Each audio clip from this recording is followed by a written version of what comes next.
Hey guys, Buckeye Bar guys. We wanted to thank you guys for tuning in to us here on Buckeye Bar Talk.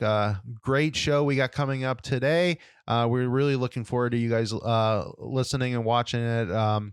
But just wanted to remind everybody, just remember to subscribe to the channel, hit the all notifications bell, and that way, anytime a new show comes up, you guys will be alerted to it. And don't forget to like the video and comment on the video. All interactions with us helps us continue to grow, and we appreciate your support. Now to the show. Welcome back, everybody, to Buckeye Bar Guys here on Buckeye Bar Talk. I'm Mike. And I'm John. Tonight's date is Thursday, October 20th, 2022. And we'll be talking about the Iowa game coming up this weekend on Saturday. Back from vacation, so getting ready to have a good show here. Yeah, Disney was beautiful, and this weather has been absolute garbage since we've been home. So I really miss Orlando. Yeah, it's been a lousy week, even though it seems like we're gonna get some good weather this weekend. But I know the heat's not for everyone, but this has sucked. Yeah, no, it has. And then first week back from work, it's been a long week so far. So hell of a time to spiral into seasonal depression. Yeah. All right. So basically the show plans for tonight is we're gonna start off with just kind of going through, since we're coming off the off week, that kind of just our mid-season thoughts on a couple things, and then we'll get into Iowa, our thoughts on the Iowa game, and then we will finish it off with all of our our normal predictions for multiple teams within the conference and around the country, the spread predictions, and then finish up with our score predictions for the Iowa game. Sounds good. All right. So for the mid-season stuff, so we were going to talk about just who we think our players of the. Yeah, I think mid-season, just, we're 6 games through in a 12-game regular season. So I think let's start off with, who's your Buckeyes offensive player of the year, defensive player of the year, and let's say rookie of the year. So that would be your freshman of the year, and that could be either side of the ball. Okay. And just to make it interesting, we'll keep Stroud out of. Okay. Wow. Okay. I mean, to me, that's just the obvious. Yeah, I get that. I mean, I think so.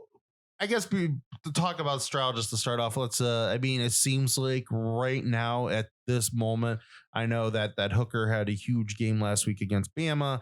They beat Alabama. But it seems like, and it's all going to come down to what he looks like the rest of the season, specifically against Michigan. But I mean, it kind of seems like right now at this moment, it's Stroud's to lose the Heisman. It seems like that's where all the betting odds in Vegas are going. Your thoughts on that? I've heard some people talk about, depending what he looks like against Michigan, that this could be a very easily, in Buckeye terms, you think about what Burrow, how easily he won it, but in Buckeye terms, this could be a Troy Smith kind of runaway with the Heisman. Well, I think Burrow went against a much harder field than what Troy Smith did. So I think that's kind of what CJ has in front of him right now. And that's not to take shots at Hendon Hooker, Blake Corum, Caleb Williams, whoever else is out there. I just think that when it's all, said and done, he's going to run away with the Heisman Trophy. I don't think anyone it's almost too easy for him right now. Yeah. And so that's kind of, I think, what's been people's hold up on him is they don't realize the greatness that they're seeing. But there's going to be a point where he's playing harder defenses and he's going to take over games. And I think like you said, Michigan, for example, he could take over that game. And I think that just is going to seal the deal for him. For midway through the season, my Heisman Trophy favorite is still going to be CJ Stroud. Yeah. I think do you have a dark horse outside of Hendon Hooker, or is that it? Right now, Hooker's my only dark horse. I would right now say, and and we've seen it twice before, is that if Corum if Michigan beats Ohio State and Corum has a good game, and then I think that could possibly vault him into the Heisman race. But right now, that's just it for me. I like Caleb Williams. I think he does a lot for USC. It's just, he's going to have all the stats at the end of the year too. It's just that, USC's defense kind of showed themselves that they're just, and I know that should not be marked against him, but if you have an undefeated CJ Stroud who ends up beating Michigan, who's a top 4 team, that that's just going to do better than anything Caleb Williams has. And it's the same thing with Hooker. It's just that, essentially, I mean, the interesting thing, if Hooker is dominant against Georgia in 2 weeks, as he did against Bama last week offensively, that's going to make things a little bit very interesting on my part, just because that's the 2 best teams in everybody's minds. And Bryce Young is not dead yet. He's not. It's just he played a hell of a game. It always makes you think how many guys when they were very young, they win the Heisman, and then they do fine the next year. They have basically the same numbers, and they're kind of like afterthoughts for it. It just seems. And I know this is the Ohio State advantage because Archie's an Ohio State thing. It just seems like that, they're willing to give those guys the Heisman, but it's like they got to like surpass it by so much the following year before it's even considered again. Like, I mean, Tebow was a finalist how many times, and he didn't sniff the actually winning it again, outside of when he won it. Kind of seems like right now, it just seems like, Bryce is a little bit of an afterthought. And I just think that's probably what it is. It's just that there's other guys out there, the standard's already been set with the 2 Heismans with Archie. I think if Archie was playing in this type of era, he wouldn't have gotten the second Heisman. It just seems like that they want, so much that you have to really prove yourself the second time around.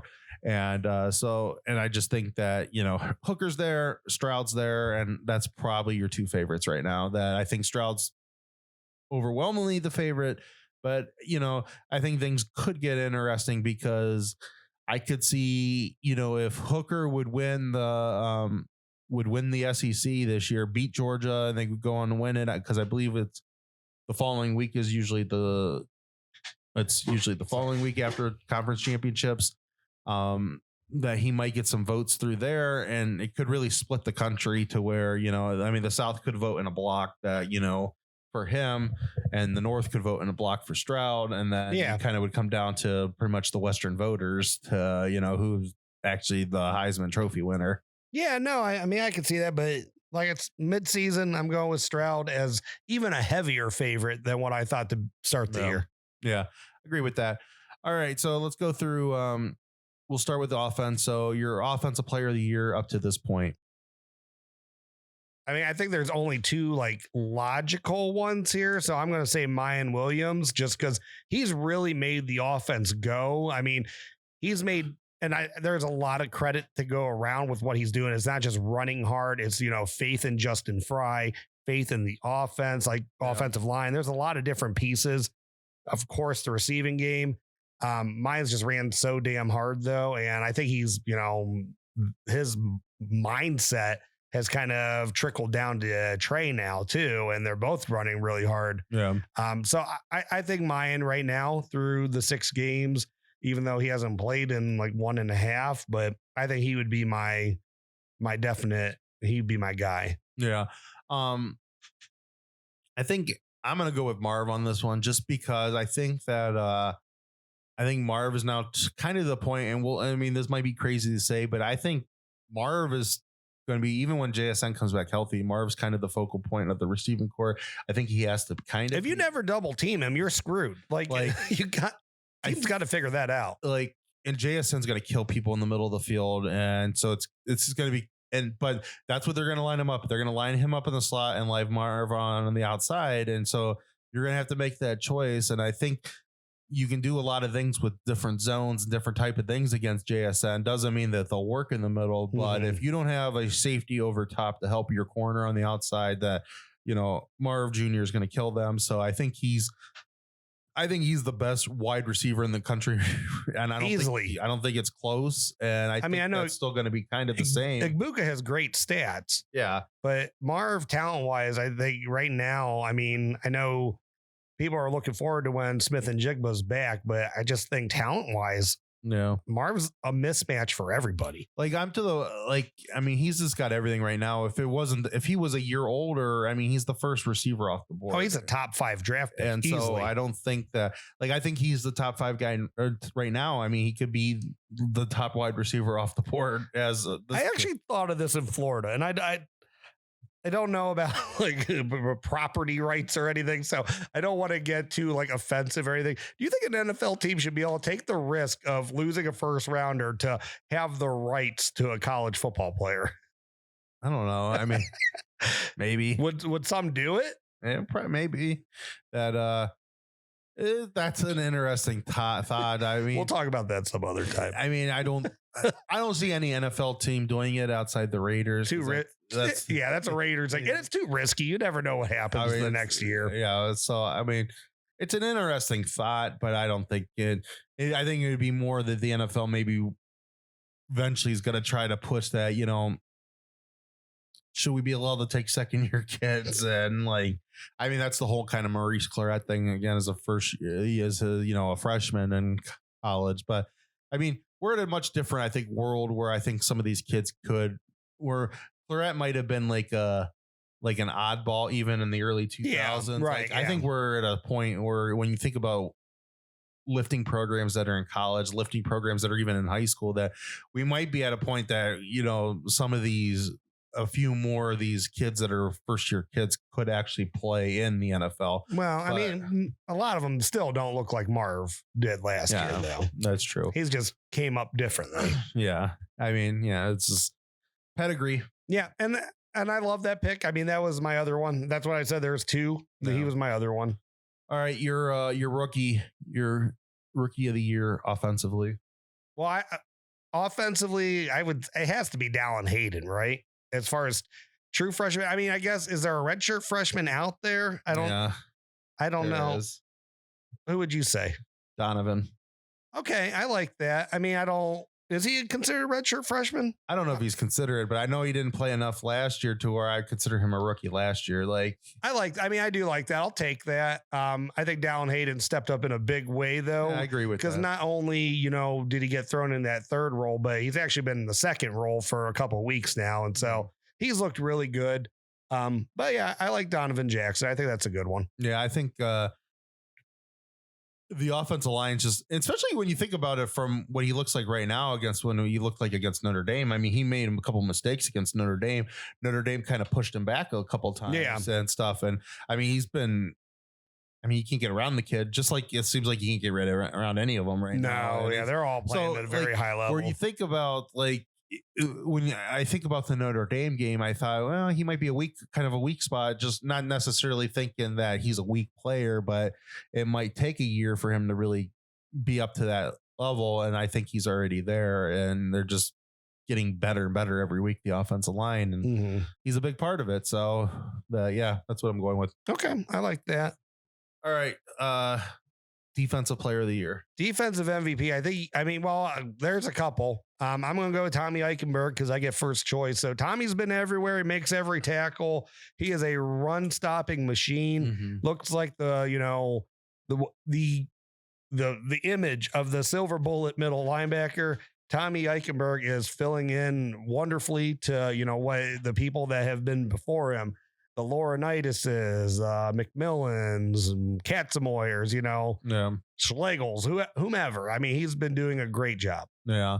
I like Steele in that spot too. Obviously Tommy would be probably my top choice. Guy kind of throw out there is that, out of those safeties, I really like how Latham's playing. I really like how Ronnie Hickman's playing. They're both having, I would think maybe an edge a little bit towards Latham. So I'm going to throw him out there. Just I think he's he is the starter now, right? I think so. It seems like, but I mean, he's besides the game or two he was out. I mean, he's been pretty phenomenal. He's been great. I mean, definitely looking good.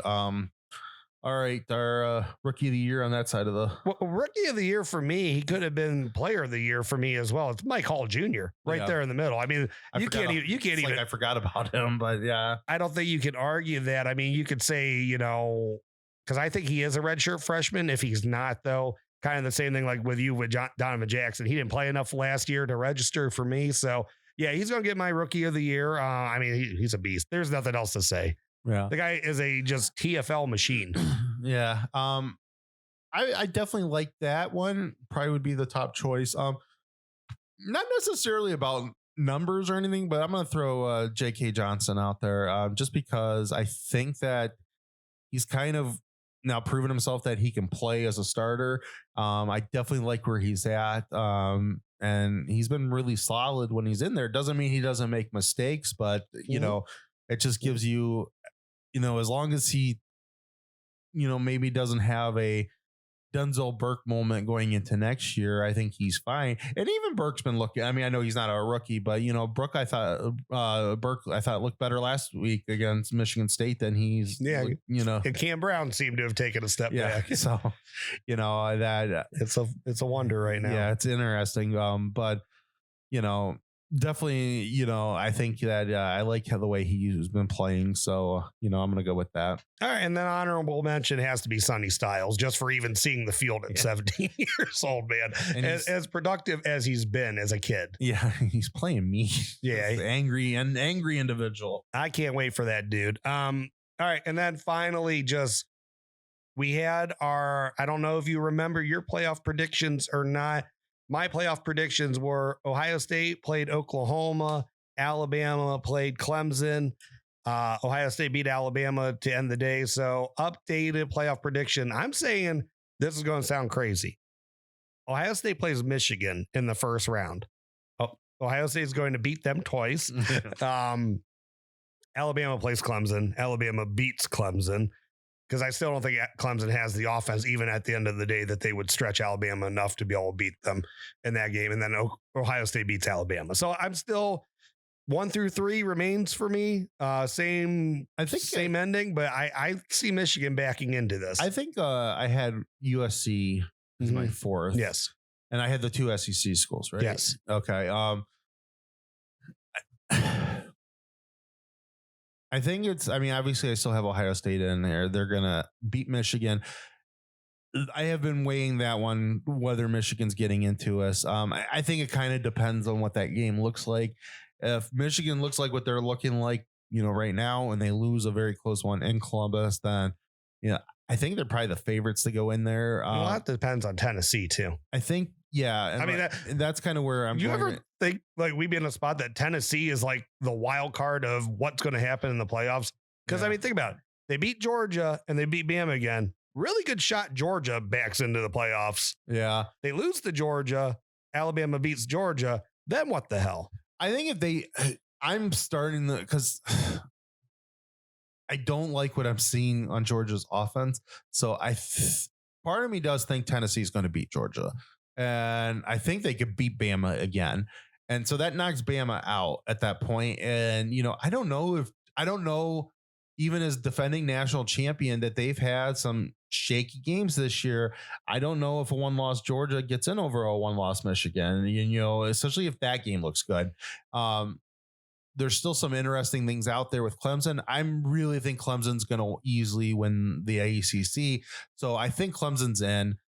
So that's probably my change with USC, that they're in. I think Ohio State's in. So it's really coming down to there's kind of 4 teams there now that I'm thinking it's between kind of Michigan, Tennessee, Alabama, and Georgia. I think just going off the SEC bias, I'm going to say it's going to be Bama, because I think Bama's until Bama loses an SEC title game, I'm just going to say that Bama's going to win the SEC. Yeah. And so they're either going to give Georgia their first loss or they're going to give Tennessee their first loss. And that's kind of that loser will be back in. I think at this point, Tennessee did enough by beating Alabama. If they played Georgia good, even if they lose against Georgia, I think that they could be in a position themselves even to go in if somehow Georgia would lose 2 games in here, if somebody would upset Georgia, and then Bama would beat Georgia. So I think it'll be the 2 SEC schools out of the 3 SEC schools. I just don't know what it is yet. Yeah. And because I could even see, Georgia beating Tennessee, Georgia knocking off Alabama, and then Tennessee making it in. Right. Yeah. So I can see that. That so definitely is in play. I think we'll see 2 SEC schools. I think we'll see Ohio State, and I think we'll see Clemson. and Ohio State wins the national title. I'm not really sure how. In that scenario, Ohio State's going to play one of the SEC schools in the first round because I think they could play Clemson. If Ohio State's number 2, they'll probably play Clemson at number 3. But I think at that point, after I think Ohio State, like I'm at a 60-40 spot. I think Ohio State's going to be the number 1 seed in the playoffs. It just if they keep on looking how they looked, and if they beat Michigan in a decent fashion, I don't think it matters who they play in the Big Ten title game. I think they'll. But I could be wrong there. I mean, again, there's some SEC bias and all that stuff, but I think like part of me, probably the little bit of the majority of me is thinking that Ohio State's going to get the number 1 seed, and so they'll probably play the second, which kind of sucks that I'd rather play Clemson, but it'll be the year everybody argues that you got to get to the first seed to play whoever the Oklahoma or Washington is the year, but it'll end up being the second SEC school. So, well, I can tell you if either one of those teams from the East go out unblemished, they're getting the number 1 seed. Yeah, I agree with that. That's going to happen forever for the SEC. So, they got, Georgia or Tennessee have to lose for Ohio State to be the 1 seed.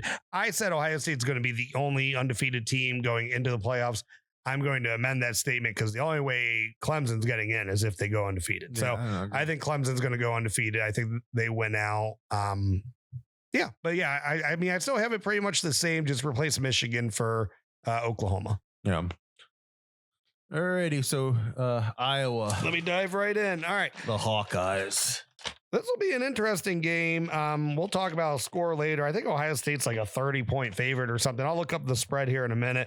I'm only talking about Iowa's defense in this because, let's face it, they don't have an offense. So the only thing that's going to keep them in this game is their defense. And then, I mean, mistakes by Ohio State. Right. And then Ohio State's offense making mistakes and then short fields for Iowa's offense. I mean, that's the only chance. So, kind of how I've broken this down.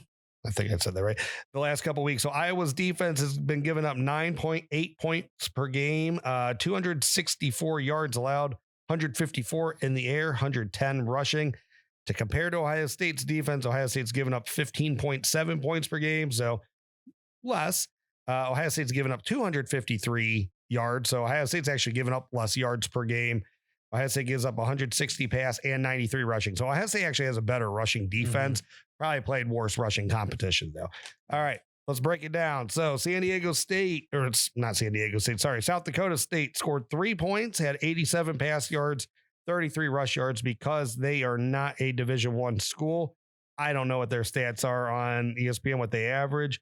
Iowa State scored 10 points. They averaged 23 on the year. They had 184 passing yards, averaged 267, had 129 rushing yards, and they averaged 101. So they did let them over their average on the ground. Nevada scored 0 points, averages 22 for the year, 82 yards in the air, averages 166, 69 on the ground, averages 124. So well below all their averages. Rutgers scored 10 points, 23 is what they average. Rutgers has an outlier here. They have had 300 yards in the air. They average 173. So, I mean, and I think that's just an outlier. 61 on the ground. They average 160. So well below their season average. Michigan scored 27 points. They averaged 42.7. They had 155 in the air. They averaged 231. They had 172 on the ground. They averaged 241. Illinois, so they're really balanced, actually. Wow. Illinois, and those last two were losses. Iowa State was a loss too. I forgot to mention that. Illinois scored 9 points on them. They averaged 26, 116 in the air. They averaged 216, 200 on the ground. They averaged 199. So that was about a push. So as you can tell, Iowa gives up a lot less than what people average throughout the year. So they still have a good defense. Yeah. Ohio State's coming into this game averaging 48.8 points per game, 315 yards in the air, 228 on the ground. So the question is, can Ohio State get above any of their averages anywhere? Can they push their averages? Do they even need to get close to their averages to win this game, though? Yeah, I think I actually do think Ohio State's going to get above they're going to hit both their averages. it just feels like that. It depends how Iowa's defense wants to play them. If Iowa's defense wants to play their typical defense, and they're going to try to keep their defensive backs back, and they're a disciplined team. They're going to be the most disciplined team Ohio State's played up to this point defensively. And just because they keep their safeties back doesn't mean it's going to hurt them any much on the run. It's just Ohio State's offensive line probably, as of this point, Michigan's offensive line's out there too. That this is arguably the best offensive line that they've played, right there with Michigan. And I just think that, Ohio State will, if the safeties stay back, Ohio State will be able to open up the holes. It might take a little minute, but they will eventually start turning 3 and 4 yard gains into, 6-7 yard gains, in my opinion, once they get really rolling. And now if they try to play more aggressively, I think Ohio State, I know they're a good secondary. I just think Ohio State will torch them through the air, and just kind of like how I feel now. Pretty much going into any game. If you're going to try to put it on CJ's back, he'll tear you apart. And so I don't know. I think they have a really good defense. I just think that good defense is going to be out there a lot, because I have no faith in Iowa's offense to even keep this game close. I kind of agree. I look at some outliers here, like your best running attacks were Iowa State, who actually ran for more than what they average. Michigan, who didn't run for quite as much, but they still gashed them for 172 yards. And Illinois, who had a push. Yeah. And those are your best rushing attacks that they face. And they haven't dominated those rushing attacks by any stretch of the imagination. So I think Ohio State can have and what's success. Michigan's rush average? 241. Ohio State's 228. And just the thing on that is, I think that could be a little skewed. What do they ran for 4 or something against Penn State. Yeah. So they have some high average, and they play nobodies the beginning of the year. So there's some skew in there. That's a really good rushing game against Iowa, what they did. So and I would, if Ohio State's, I could easily see Ohio State in that same ballpark. So what did they end up running for? Ohio State's 228. Yeah. Michigan ran for 172. Okay. So I think that 170 to I think 220, 230 is probably where Ohio State's going to fall rushing the ball. Yeah. So that, to me, Michigan had a really good running game against them. And Michigan running 170 something yards against Iowa, there's almost no way you can lose to Iowa. And Illinois, they had 200 yards where they averaged 199. So it was kind of a push for their season. They also ran the ball 50 times. Their average wasn't very good for the game. So you got to keep that in mind as well. But I'm going to take this right into my player of the game. So I'm going to go, actually, Trey Henderson's going to be my player of the game. I think the second half of the season, he's going to have a huge second half of the season. Like I said, I think Mayans pushed him, and I think Mayans been the player of the team outside of Stroud up until this point. But I think it's going to be Henderson coming home with it. So he'll be my offensive player of the game for this one. Yeah. I don't know if he's back or not. It seems like that maybe he's looking kind of good this week. And I know I said, I think, Marv has been, he's definitely the focal point of the receiving core now. I think JSN's going to be the player of the game. I think he's going to be back. He's going to look really good. And he's just going to be that oddball receiver that just is going to be the thing that's way too much for Iowa's defense. Iowa's defense they're not really, Iowa's defense always reminds me of Penn State's defense. They're good at what they're good at. They don't get out of, they don't make mistakes. They play good, sound, fundamental. But once you start really challenging them at a lot of different spots with a lot of different players, that's where their breaking points are. And I just think that JSN is just going to be one thing way too much for him to handle. It seems like that, knock on wood, that, it looks like he's been practicing this week. I've heard some reporters say that it doesn't seem like he's favoring his leg at all. Mm-hmm. So if he's healthy enough to go, he's playing, and I think that he could have a really good game. Especially, it seems like weather's not going to be an issue this weekend. So, yeah, he could really have a good game. I got an under the radar guy in Cade Stover this week. I think he's kind of fallen off the last couple. I think he's going to, again, JSN might come back into this game, and I think that's going to take away some of that from the middle of the field, and Cade Stover is going to reap the rewards of that. Yeah. So I see him having another big game this week. Yeah. I'm going to say, I mean, he's not really like under like. It's almost at the point you can't have an under the radar guy on the offense. Because I kind of want to go what you're saying with Trey. I think Trey's going to have a really, really just big game. I wouldn't say he's definitely under the radar or anything like that. I just think, again, that they're going to be able to play with both him and Maya. And it seems like that, they're both healthy. Knock on wood. It just seems like, just a couple of the things that we've heard that, that seems like that they're both practicing and stuff like that.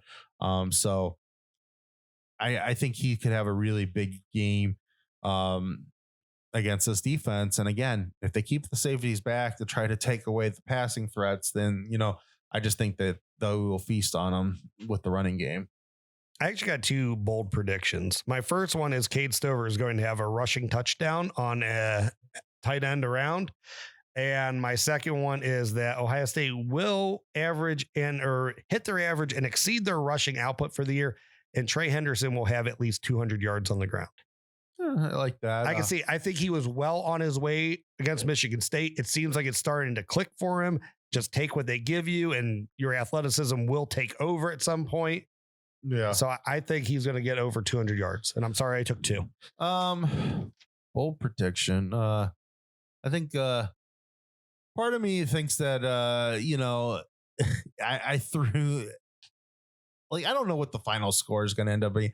I think that, the fact that Ryan Day mentioned 2017 loss and stuff like that. And, we've all joked about this as Ohio State fans. But when you think about a loss in 17 and you're all the way in 22, none of these kids know about that. Right. Loss. Yeah. But he knows about that loss. So, and the fact that they've talked about it, I just think that I think he's going to do some things, interesting things to just kind of embarrass Iowa a little bit. And I think one of those is that we're going to have a throwback touchdown to CJ Stroud from one of the receivers that is, yeah. I like that. That's what I'm going with. That just a little salt in the wounds. Maybe JSN first game back. Yeah, a little salt in the wounds just to remind Iowa that they're not Ohio State. Who the big dog is. All right, switching to defense. Player of the game. So I think Iowa's going to try to do a ton with their tight ends. And I think Lathan Ransom is going to be challenged because he's that man at safety. And I think he's going to rise to the occasion. A couple pass breakups, maybe even interception, a lot of tackles though, but we will leave the game on Saturday thinking Lathan Ransom was the best player on the defense. Yeah, I like that pick. I definitely think that they're going to be, kind of reminds me, he had a really good game against what's his face, Mayer from Notre Dame. This is definitely the best tight end team we've played since them. So I definitely think that he could have a really big game. I think a lot of the safeties all could have a really big game. I'm going to go with Tommy just because, again, Iowa, what are they going to want to do? They're going to want to run the ball and they're going to throw it to the tight ends, and all that stuff favors Tommy. He's just playing lights out right now, and I think he's going to just continue to play. I mean, he is really. I mean, we talked about the Heisman earlier, but I think he's moving very much into Buckeyes territory, and he finishes out this season strong.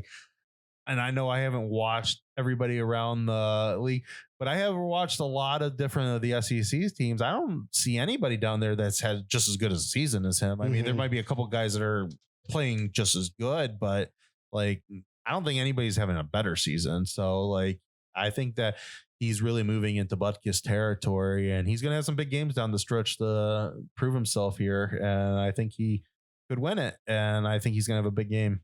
Yeah, I agree. Breakout candidate. I don't know, man. The team is playing so good on both sides of the ball. It's really started it's almost like we got to get rid of this stat because I don't know if there's anyone anymore that can surprise you when the game matters. I'm going to say Zach Harrison, though. I think he's going to do another great job setting the edge. He's even going to get a sack in this game. Yeah. You know what I'm going to say? That I'm going to go with Jack Sawyer in this spot. And the only reason why I'm saying that is it seems like over the last couple weeks, he's kind of got a little bit more, and they're letting him do a little bit. He's seems like he's graduating from the Jack to the Leo, and that he's becoming the king. And I think that I'm really expecting a big down the stretch, because I think they're going to let him. I think Knowles is going to let him loose a little bit coming down the stretch, and let him do a little bit more of that. Some of that Leo stuff that, just let him roam a little freer than he's been roaming. And he's going to be lining up in just multiple spots from, he could be a linebacker at times to a guy in between the linebackers and the defense line. I just think there's going to be a lot of different things for him. And, they're really stacking him in some interesting spots already. And you're just seeing more and more of it as the year goes on. And so I'm going to say him just on that. I think that they're really going to start letting him kind of open up and let him really make some dominant plays, going after the quarterback and stuff. I like it. Spencer Petras is going to have not 1, not 2, not 3, not 4, not 5, not 6. Okay, right, 6. He's going to have 6 turnovers in this game. He's going to have, it's actually going to be 3 and 3. He's going to have 3 fumbles, 3 interceptions. I think Knowles he's all over the place. He's the probably most inconsistent, inaccurate thrower they're going to go against this year. I think Knowles will have his defense well prepared for that. And I think he's going to try to hold on to the ball, because I think they are going to try to do some stuff through the air with their tight ends, and possibly that they think Ohio State's weakness is the quarterbacks, and maybe that's how they have to attack them. He's going to hold on to the ball a little too long sometimes. And I have watched a couple Iowa games this year. I really, really don't like their offensive line, and that's really bad for what Iowa normally is. I think Ohio State's going to get like 4 or 5 sacks in this game. I like that. I mean, I agree with it. So that's say he's fumbling the ball 3 times. He could, and that could really work in with. But I also think it kind of going to work off of what I said with Sawyer, that he's going to be really letting be allowed to roam free a lot. Yeah, I agree. Okay, so I got to pull my games up. So let's start with the Big Ten. Indiana travels to Piscataway at noon. Oh, that's going to be a fun one. Rutgers is a 3-point favorite, which means this game is essentially a push. So I'm going to say Rutgers wins and covers, because Indiana, they suck. Both teams suck. So yeah, I'll say Rutgers wins by more than 3. Yeah, I'm gonna go with that. I don't really like either one of these teams, but I'm gonna say, Rutgers. Okay. Purdue travels to Madison at 3:30. Wisconsin's actually a 2.5-point favorite. I don't see it. I don't think Wisconsin has it. I know normally they're usually, the bigger team that beats up on Purdue, but Wisconsin's got some soul searching to do this year, and they're just not ready for that yet. So I'm going to give Purdue with the outright win in this game on the road, because Wisconsin's already lost 2 games at home. Yeah, no, I'm agreeing with you today. I actually think I think Purdue's going to beat them by +10. I don't think it's going to be that close of a game. I think to be honest, it's a lost cause up there right now, and they're just going to be looking for their new coach, and they're figuring things out. Maryland, Northwestern travels over to Maryland 3:30. Maryland's a 14-point favorite. Northwestern is garbage this year. Maryland is going to cover this. What's going on with little Tua? Well, he's hurt. I don't know if he's playing. I think he's out. But I still think Maryland's good to cover. But yeah, I don't know. Actually, I should have looked that up. But I'm still saying Maryland covers, because Northwestern is crap this year. I think Maryland will win handedly, but I think it'll probably be like in that 10-13 range. So I'll say they won't cover, but they'll win. Penn State, Minnesota, whiteout 7:30. Penn State's a 4-point favorite at home. Is Lieberman, is he healthy? I think he's healthy. I don't know, man. This one's hard for me to say. I'm going to say, just with the atmosphere, and Minnesota's dropped a couple, I'll say Penn State covers this and they win anywhere like 7 to 10 point range, but it could get ugly fast for them if they can't stop the run. Regardless of who's running the ball, if the way they looked last week, I think Minnesota plays the perfect style to go up against a whiteout, that they're going to just play ball control and take these fans out of this game. So I'm going to say Minnesota wins this game. Very well could happen.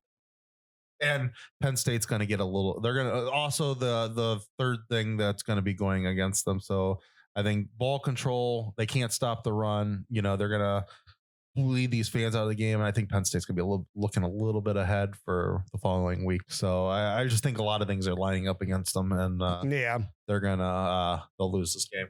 I can see it. All right, national landscape. So not as many great games this week as last week, but let's pick out a few. Syracuse travels to Death Valley at noon. Clemson, Death Valley, excuse me. Clemson's a 13.5 point favorite. They both sit undefeated. Clemson's number 5. Syracuse is number 14. I'm not saying Syracuse is for real, but this is a point in the like time of day that's a weird one. That Syracuse has been able to stick with them on the road before. So I think Clemson wins, but I don't think they cover. I think this is going to be within 13.5 points. Yeah, I agree. I'm going like somewhere like 3-7. They're going to win this game by. I agree with you. I think it'll be like a solid 7, maybe 10. But it is interesting that this could be this is like kind of like a little upset possible alert on it, just because it being a noon game, the Clemson fan base ain't going to be necessarily into it yet. We know that they're not going to be lubricated enough. We know that from the Buckeyes too. There's, you get those games, those teams that aren't that bad, and you get them at noon, and it just kind of feels a little weird. And, it's not necessarily you're going to lose and you end up winning, but, I think that's kind of how my feel on this one is going to be. Okay. Ole Miss against LSU. So Ole Miss on the road. They are number 7. They are undefeated. They are 2.5 point underdogs though against LSU. Kelly's definitely had LSU playing better, unranked at 5-2. I don't think they're going to win this game though. It's a 3:30 at Death Valley. That's definitely hard. That's hard for Ole Miss to overcome, but I think LSU just they've shown in their 2 games that just against like the 2 losses against better competition, they don't rise to the occasion. So I can't give them, the benefit of the doubt just because they're at home here. So I think Ole Miss wins outright. And I kind of think it could be a tough game, but I think Ole Miss might have a little too much for him as this game goes on. So I think Ole Miss kind of wins a little comfortably. I think they could win in that 7-10 range. There actually are some good games this week. UCLA travels to Oregon. Oregon's a 6-point favorite. Oregon is number 10 in the country at 5-1. UCLA number 9 at 6-0. I'm gonna say, I don't know. I got to see a couple more from UCLA to really believe that they're for real. So I think Oregon actually. Pac-12 is weird. I don't think Oregon's going to cover this. I think they're going to win somewhere between that 3 to 6 point range. I actually think Oregon will cover. I think they're I think they're the better team, and it just seems. You think they're the best team right now in the Pac-12? I do. It's just that whole Georgia beatdown is just hanging still over them. But I think that I'm with you. I do need to see a little bit more from UCLA. If UCLA wins this game, I think I'm on the UCLA. I'll believe in them then at that point. But I think they cover because I just think they'll beat them by, I think somewhere like 10-14. I'm just not ready to say I think UCLA is really, at that point yet. But like I said, they could prove me wrong. They did beat Washington. There's, they have had some decent wins this year, but I'm going with Oregon. Texas travels to Stillwater. Texas is number 20, ranked 5-2. Oklahoma State is ranked 11th, 5-1. Texas is actually a 6.5 point favorite in this game. I would say Oklahoma State wins outright.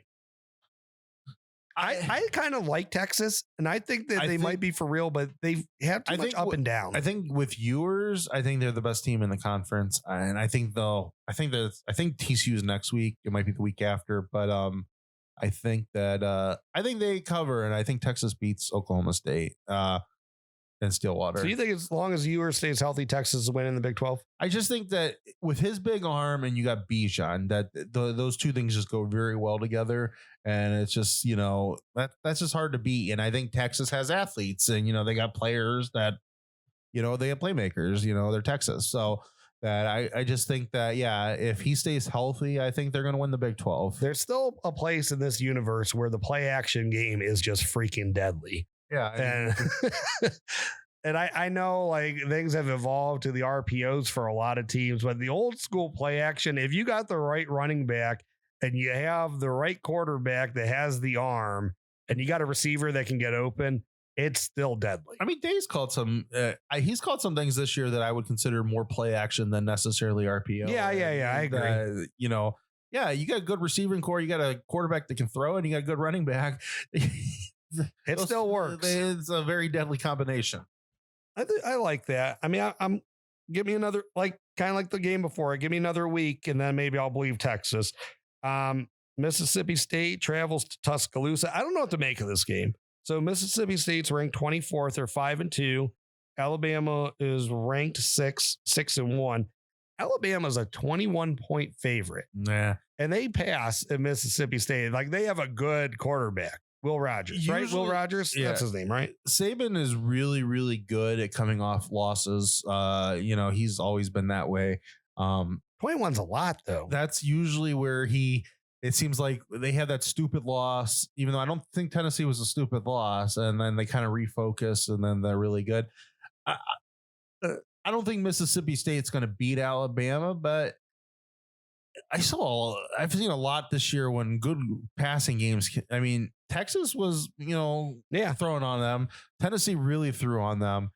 I could see them lighting up the secondary some. I think that Alabama is going to win in that 10-14 range, just because I do think they're a really good bounce back team, and 21's a lot, and I just don't think it's going to be, I think Mississippi State's going to score kind of with them. Alabama's just the better team at the end of the game. Well, I mean, Tennessee doesn't have a good defense. Tennessee beat them, so I can't really even hang my hat on Mississippi State has a bad defense. And that's kind of how I feel about Alabama's defense. That I don't know. I just think that they're not there. Yeah, I know. Which has got to be eating him alive.